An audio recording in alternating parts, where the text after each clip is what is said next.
जय हिंद दोस्तों, आप सभी का स्वागत है इस चैनल पे। आज हम लोग पढ़ने वाले हैं क्लास 10th का बहुत ही इम्पोर्टेंट टॉपिक। उस टॉपिक का नाम क्या है? प्रतिस्थापन विधि। हम सीखने वाले हैं कि उससे समीकरण को कैसे हल किया जाता है। यहाँ पे देख सकते हैं कि प्रतिस्थापन विधि से इस समीकरण को कैसे हल करेंगे।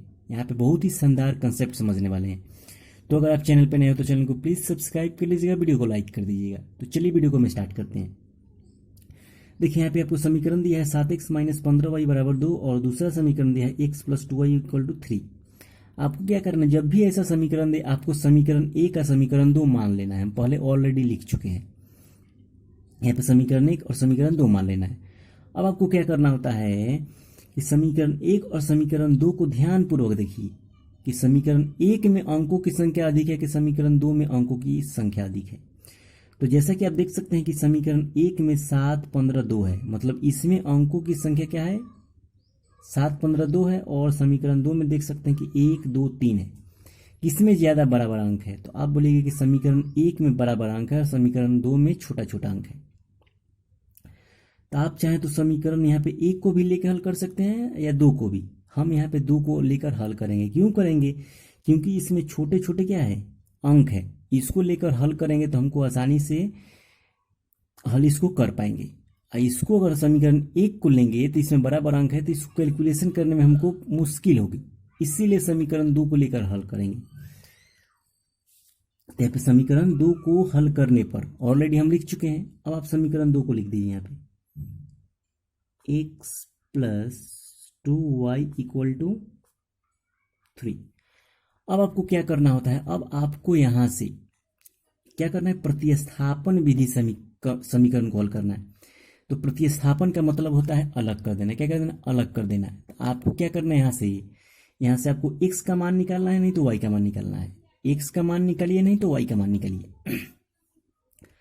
जिसका मन करे उसका मान निकाल दीजिए, इसमें कोई एथी नहीं है। लेकिन फिर भी आपको हम यहाँ पे कंसेप्ट बता रहे हैं कि फिर देखिए इसमें एक ठो लॉजिक है, अंकों की संख्या। इसमें आप देख सकते हैं कि x के पास जो अंक है कितना है? 1 है। y के पास अंक कितना है? 2 है। किसमें अंक बड़ा है? जिसके पास अंक बड़ा होगा उसका हम मान नहीं निकालेंगे। तो जैसा कि देख सकते हैं कि x के पास 1 है, मतलब x का अंक जो है छोटा है, y का अंक कितना बड़ा है। तो यहाँ से हम x का मान निकालेंगे। तो यहाँ पे लिखेंगे x इक्वल टू 3। यहाँ पे प्लस है तो बराबर के उस साइड जाएगा तो क्या हो जाएगा? -2y। ठीक है, ये समीकरण का रूल है।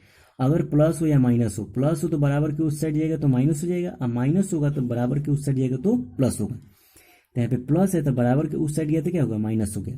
तो अब यहाँ पे x का मान आप निकाल दिए, तो इसको आप बॉक्स में बंद कर दीजिए। ठीक, अब इसका नामकरण दे दीजिए। कितना दीजिएगा? ये समीकरण 2 था, तो ये समीकरण कितना हो जाएगा? 3।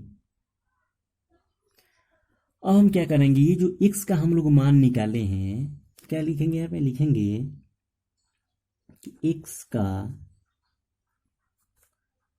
मान समीकरण 1 में रखेंगे, 2 में रखेंगे। तो जैसा कि आप देख सकते हैं कि जो हम ये x का मान निकाले हैं समीकरण 2 को लेकर निकाले हैं, तो समीकरण 2 को लेकर निकाले हैं तो समीकरण 1 में रखने पे मान 2 को लेके हल किए हैं, तो समीकरण 2 का मान किस में रखेंगे? 1 में रखेंगे। तो सर x का मान समीकरण 1 में रखने पर, तो x का मान समीकरण हम 1 में रखेंगे। तो समीकरण 1 क्या दिया है? तो समीकरण 1 आपका दिया है 7x minus 15y equal to 2। यहाँ पे दिया है। अब हम यहाँ पे क्या करेंगे? x को यहाँ से हटाएंगे और x के बदला में लिखेंगे 3 माइनस 2y। तो यहाँ पे x को हटाएंगे, इसके बदला में क्या लिखेंगे? 3 माइनस 2y। तो 3 माइनस 2y, माइनस है तो माइनस दे दीजिए। 15y है तो यहाँ पे 15y लिख दीजिए। बराबर में 2 है तो 2 जैसा कि तैसा लिख दीजिए। अब उसके बाद क्या करेंगे? मल्टीप्लाई करेंगे। तो 7 तरीका 21 माइनस 7 दूनी 14y। यहाँ पे माइनस से ना है तो इसीलिए यहाँ पे माइनस लिखे। माइनस 15 वाई इक्वल टू 2 हो गया।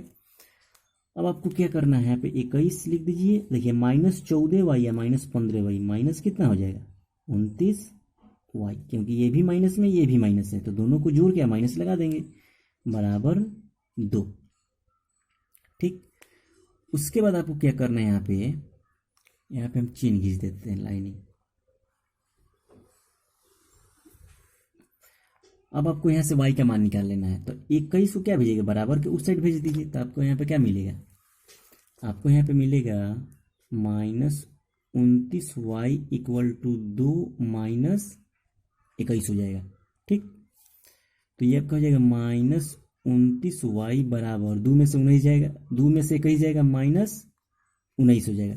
माइनस माइनस क्या होगा, कैंसिल हो गया, इधर भी माइनस है इधर भी माइनस है तो बराबर के दोनों साइड माइनस माइनस तो क्या होगा, हम इसको कैंसिल कर देंगे।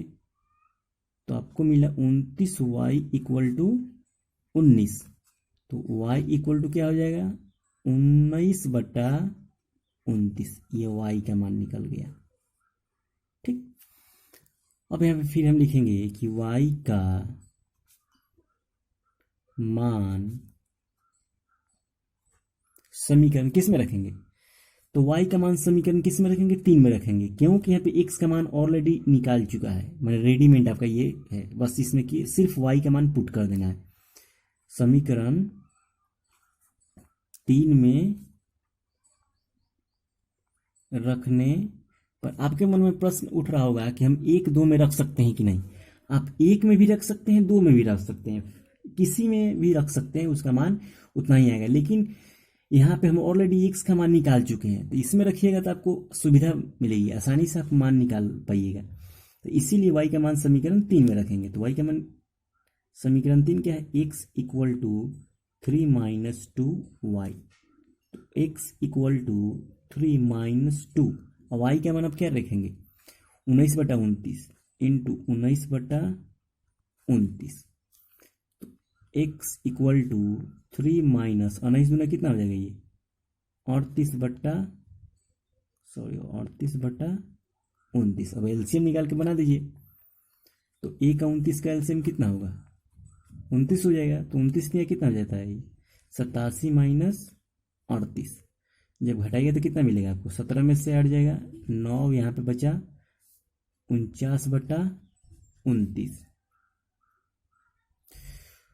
तो आप देख सकते हैं कि x का मान यहाँ पे लिख देते हैं, x का मान आया 49/29 और y का मान आया 19/29।